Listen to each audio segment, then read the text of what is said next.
여기 협력총으로 일하고 있는 김상기 목사입니다. 그런데 아무리 웅장하고 화려한 교회라도, 그리고 성도들의 마음에, 그 마음속에 예수님이 없다면 그것은 하나님이 임재하지 않고 계신다는 얘기입니다.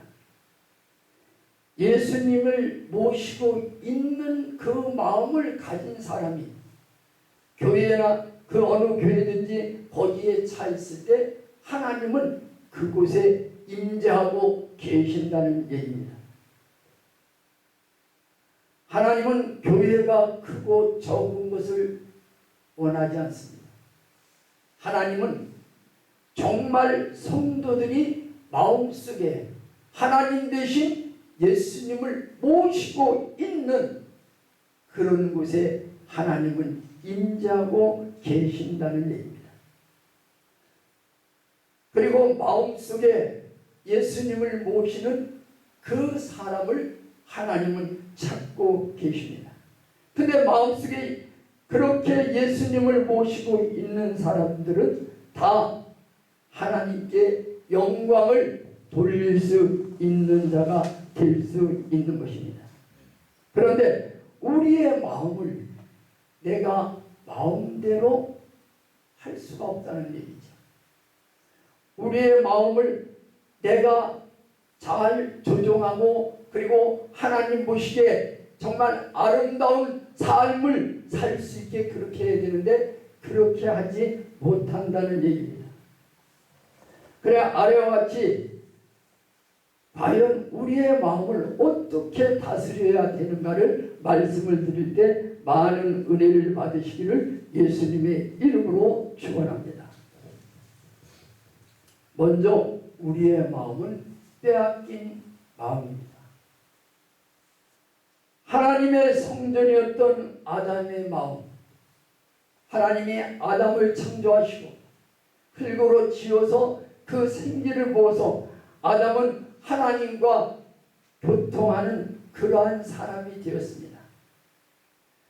근데 하나님께서 그렇게 만들어줬는데 창세기 2장 7절 보니까 여호와 하나님의 땅 위에 흙으로 사람을 지으시고 생기를 그 코에 불어넣으시니 사람이 생명이 되니라 라고 그랬습니다. 그런데 아담은 하나님을 불순종하고 그리고 불신앙을 가지고 하나님을 떠나고 말았습니다. 하나님이 먹지 말라는 선악과를 따먹음으로 말미암아 그는 하나님과 단절되고 말았던 것입니다. 하나님이 분명히 먹지 말라고 선언한 그 선악과를 먹음으로 하나님을 반역했습니다. 그리고 하나님과 대화할 수 없는 아담이 되고 말았습니다. 창세기 3장 8절부터 13절까지 보니까 그들이 그날 바람이 불 때 동산 거니시는 여호와 하나님의 소리를 듣고 아담과 그의 아내가 여호와 하나님의 낯을 피하여 동산나무 사이에 숨은지라. 여호와 하나님이 아담을 부르시며 그에게 이르시되 내가 어디 있느냐. 이르시되 내가 동산에 하나님 소리를 듣고 내가 벗었으므로 두려워하여 숨었나이다. 이르시되 누가 너의 벗었음을 네게 알렸느냐. 내가 네게 먹지 말라 명한 그 나무 열매를 네가 먹었느냐. 아담이 이르되 하나님이 주셔서 나와 함께 있게 하신 여자가 그가 그 나무 열매를 내게 주므로 내가 먹었나이다. 여호와 하나님이 여자에게 이르되 네가 어찌하여 이렇게 하였느냐. 여자가 이르되 뱀이 나를 깨므로 내가 먹었나이다 라고 기록되어 있습니다. 이렇게 된 우리의 마음은 어떻게 됐을까요? 공허하고 혼돈하며 흑암이, 그리고 우리의 마음은 죽음의 황야가 되고 말았던 것입니다. 우리의 마음의 세력을 이제는 누가 주장합니까? 마귀가 우리의 마음을 점령하고 있습니다. 그러니까 내 마음이 뭐가 생기느냐면은 탐욕과 미움과 공포와 좌절과 절망과 시기와 교만이 내 마음속에 가득 차게 되어 있는 것입니다.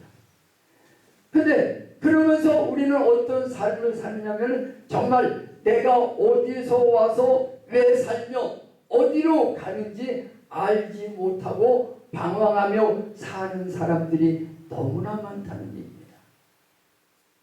세상 것에 집착하여 그냥 세상 것만 요구하며 사는 우리가 되고 말았던 것입니다.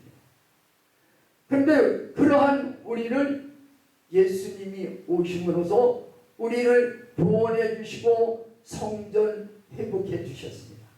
마음의 성전을 회복해 주셨던 것입니다.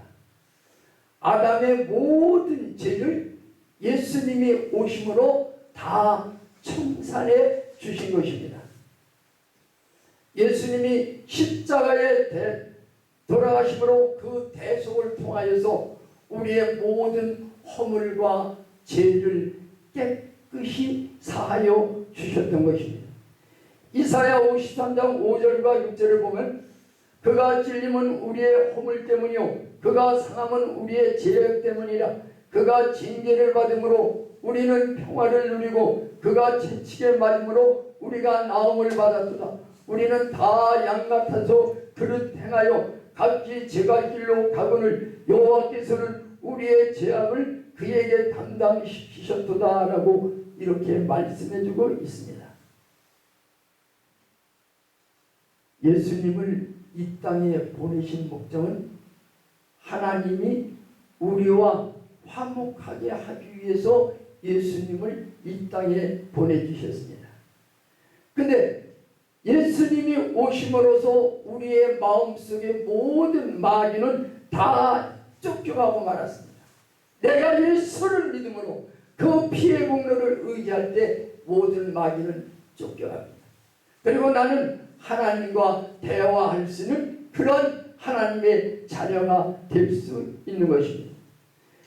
예수님의 보혈의 공로로 우리가 하나님과 화목하게 되는 그러한 우리에게 길이 열렸던 것입니다. 피의 공로가 아니면 우리는 하나님과 대화할 수 없습니다. 죄로 인해서 죽을 수밖에 없는 우리입니다. 골로새서 1장 20절을 보니까 그의 십자가의 피로 화평을 이루사 만물 곧 땅에 있는 것들이나 하늘에 있는 것들이 그로 말미암아 자기와 화목하게 되기를 기뻐하신다고 말씀해 주고 있습니다. 우리는 마음에 예수님의 보혈로 깨끗이 청소된 우리입니다. 내 마음의 성전은 보혈의 공로로 깨끗이 청소되어 있습니다. 그런데 이 성전에 하나님이 계셔야 되는데, 즉 예수님이 계셔야 되는데, 아니 성령님이 임재해서 계셔야 되는데, 그리고 계심으로 하나님께 영광을 늘 돌려야 되는데 우리는 그러하지 못하고 있습니다. 나는 내 것은 내 것이다. 나는 내 것. 그리고 모든 것은 내가 했고 내 것이라고 합니다. 내 몸도 내 것이라고 자랑합니다. 내가 이렇게 잘나고 이렇게 많이 배우고 그리고 내가 학교도 많고 재산도 많고 다 내 것이라고 합니다. 그런데 그런 마음을 가진 사람은 내 몸으로 하나님께 영광을 돌릴 수가 없습니다. 이 세상에 내 것은 하나도 없습니다. 내 몸도 하나님께서 예수님의 핏값으로 산 몸입니다. 아멘. 그런데 우리는 내 것으로 착각하고 있는 거예요. 하나님은 분명히 말씀하십니다. 고린도전서 6장 19절부터 20절까지 보니까 너희 몸은 너희가 하나님께로부터 받은 바 너희 가운데 계신 성령의 존인 줄 알지 못하느냐. 너희는 너희 자신의 것이 아니라 내 자신의 것이 아니라고 분명히 말씀해 주고 있습니다. 그러면서 값으로 산 것이 되었으니 그런즉 너희 몸으로 하나님께 영광을 돌리라 라고 말씀해 주고 있습니다. 내 마음의 성전이 성령님께서 인재해 계실 때 내가 하나님께 영광을 돌릴 수가 있습니다. 그런데 그렇게 날마다 하지 못하는 저나 사랑하는 성도님들의 모습입니다. 그건 왜 그럴까요? 내 마음을 다스리지 못하니까 자꾸 마귀가 좋아하는 것을 생각하게 된다는 얘기입니다. 그리고 마음속에서 생각하고 그거를 실천에 옮겨가고 있다는 얘기입니다. 그래서 우리는 마음을 다스리는 법을 알아야 됩니다. 내 마음을 다스릴 때에 내가 하나님께 영광 돌릴 수 있게 되는 것입니다. 내 마음을 다스리면 우리의 모든 삶을 다스릴 수가 있습니다. 그런데 마음을 다스리지 못하고 놓여 있다면 우리는 운명도 그리고 환경도 다스릴 수 없는 우리가 될 수밖에 없는 것입니다. 오늘 본문에 모든 지킬 만한 것 중에 더욱 내 마음을 지키라 생명의 근원이 이에서 남이니라 라고 했습니다. 그럼 마음은 무엇으로 다스려야 되냐면 말씀으로 다스려야 됩니다. 말씀으로 내 마음을 다스려야지 세상 그 어느 것으로 다스릴 수 없는 것입니다. 하나님은 우리의 마음속에 말씀을 통하여서 오십니다. 그리고 하나님의 말씀을 내가 읽고 묵상할 때 내 마음을 다스릴 수가 있게 되는 것입니다. 그럼 말씀을 어떻게 내게 다스리냐? 히브리서 4장 12절을 보니까 하나님의 말씀은 살아있고 활력이 있어 좌우의 날선 어떤 것보다 예리하여 혼과 영과 및 관절과 골수를 찔러주기까지 하며 또 마음과 생각과 뜻을 판단하시나니. 내가 아무리 다 잘한 것 같아도 말씀을 비춰보지 못하면 모릅니다. 다 내가 잘한 것처럼 보여요. 그런데 말씀을 비춰보면 이건 내가 잘못했구나 깨닫게 되죠. 그때 하나님께 무릎을 꿇고 회개할 수밖에 없는 우리가 된다는 얘기입니다. 그러므로 말씀으로 내 마음을 다스려야 되는 것입니다. 그 다음은 우리는 믿음으로 다스릴 줄 알아야 되는 것입니다. 믿음을 통해 마음을 다스릴 때 그 믿음이 하나님의 역사를 이룰 수가 있는 것입니다. 믿음은 바라는 것들의 실상이요 보지 못하는 것들의 증거라고 말씀했습니다. 그리고 하나님 우리에게 너희가 믿고 구한 것은 받은 줄로 믿으라. 그리하면 그대로 되리라. 이것이 믿음입니다. 기도했으면 이것이 분명히 이루어진다고 믿고 나갈 때에 놀라운 역사가 일어나게 되는 것입니다. 자식을 가지고 있는 사람이라면 내 자식이 건강해야 좋습니다. 그런데 내 자식이 아프면 그 부모의 마음은 너무나 괴롭습니다. 제가 아프지 않고 내가 아팠으면 더욱 좋겠다 이렇게 합니다.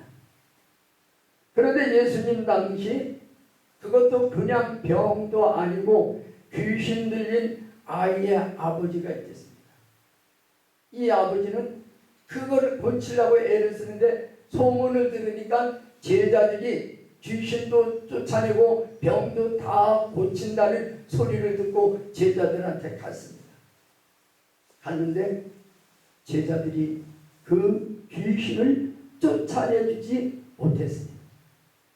그래 예수님께 왔습니다. 예수님께 찾아가가지고서 예수님께 얘기합니다. 할 수 있거든 얘기합니다. 할 수 있으시거든 내 아들 좀 낳게 해주세요. 그렇게 얘기할 때 예수님은 뭐라고 그러십니까? 예수께서 이르시되 할 수 있거든이 무슨 말이냐? 믿는 자에게는 등하지 못할 일이 없느니라 라고 말씀해주고 있습니다. 그래서 이 아버지는 뭐라고 그럽니까? 믿음 없는 나를 도와 주시옵소서.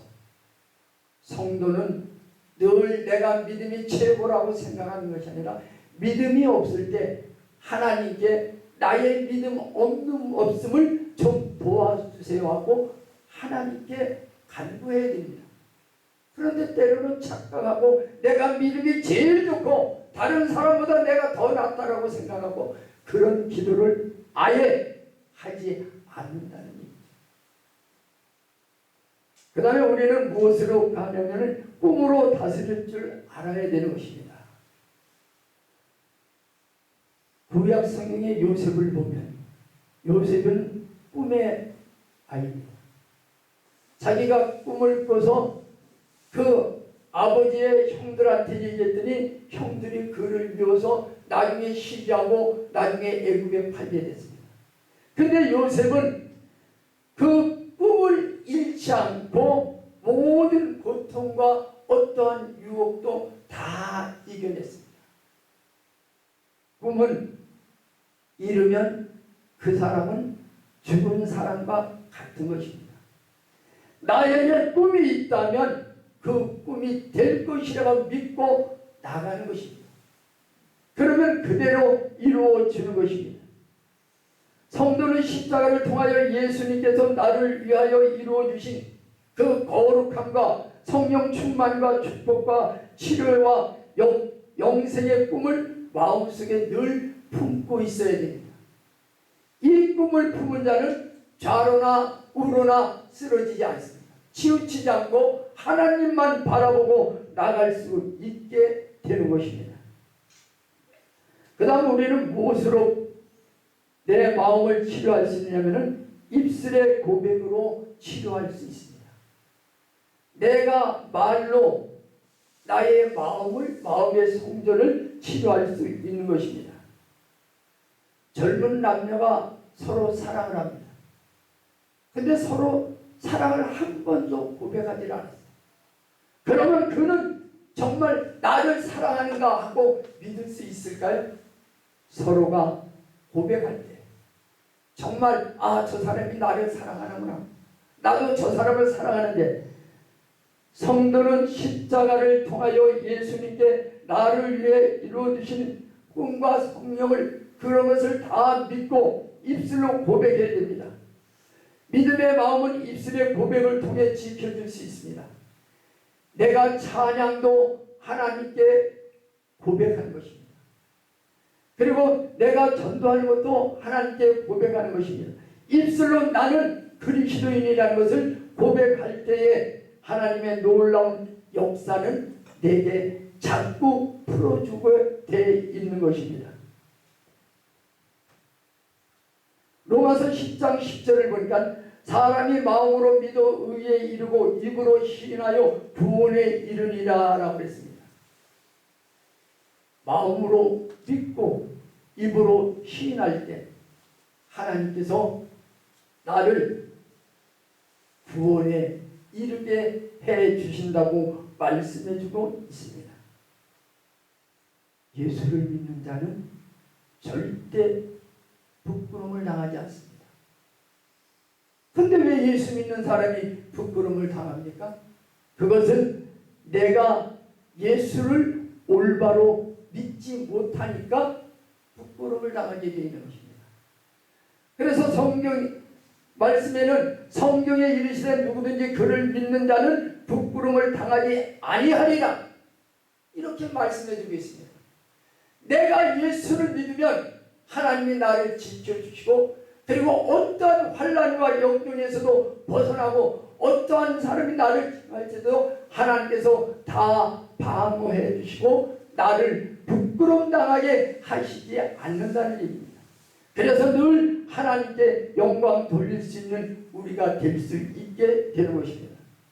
잠언 18장 20절부터 21절까지 보니까 사람은 입에서 나오는 열매로 말미암아 배부르게 되나니 곧 그 입술에서 나는 것으로 말미암아 만족하게 되느니라. 죽고 사는 것이 혀의 힘에 달렸나니 혀를 쓰기 좋아하는 자는 혀의 열매를 먹으리라 라고 말씀해주고 있습니다. 사랑하는 성도 여러분, 우리는 주님의 사랑의 불빛으로 밝고 환하게 가슴에 안고 살아야 됩니다. 그 사랑을 안고 살아야 됩니다. 내 마음속에 주님의 사랑이 없고 내 사랑이 있으면 남을 미워하고 시기하고 원망하고 그리고 내가 최고라고 생각합니다. 그러나 내 마음속에 주님의 사랑을 품고 살면 나는 배려하고 낮은 곳에서 남을 섬겨주며 그리고 아껴주며 그리고 내게 원수라도 사랑할 수 있는 믿음에 설 수 있게 되는 것입니다. 근데 내 마음에 주님의 사랑이 없으면 우리는 그러하지 못하고 내 마음의 성전에는 내가 왕이 되어 있는 겁니다. 모든 일은 마음에서 이루어집니다. 자기의 마음을 다스리는 자가 환경과 건강과 운명을 다스릴 수 있게 되는 것입니다. 이제 우리는 말씀으로 마음을 굳건히 하고 꿈과 믿음으로 채우고 입술의 고백을 통하여 우리의 마음을 다스려야 합니다. 마음에 하나님의 은혜로 가득하면 내 마음에 하나님의 은혜로 가득 채우면 하나님께서 놀라운 역사를 나를 통해서 나타내십니다. 근데 내 마음에 하나님의 은혜가 없고 늘 불평 불만만 드러내면 그와 같은 삶을 살 수밖에 없는 것입니다. 하나님은 우리에게 뭐라고 말씀하시죠? 감사로 제사를 드리는 자가 나를 영화롭게 하나니라고 합니다. 근데 이 말씀만 하고 우리는 감사합니다, 감사합니다, 감사합니다 합니다. 그런데 그 다음의 말씀은 그 행위를 옳게 하는 자에게 내가 나의 구원을 보이리라 했습니다. 감사했으면 내 모든 삶도 감사한 것처럼 행위가 올바를 때 하나님이 나를 구원해 주신다는 얘기입니다. 우리의 운명은 우리의 마음에 달려 있으므로 십자가 중심으로 생각하고 믿고 꿈꾸며 말함으로써 하나님의 기적을 체험하며 승리의 삶을 이끌어 가시는 모든 성도님들 되시기를 예수님의 이름으로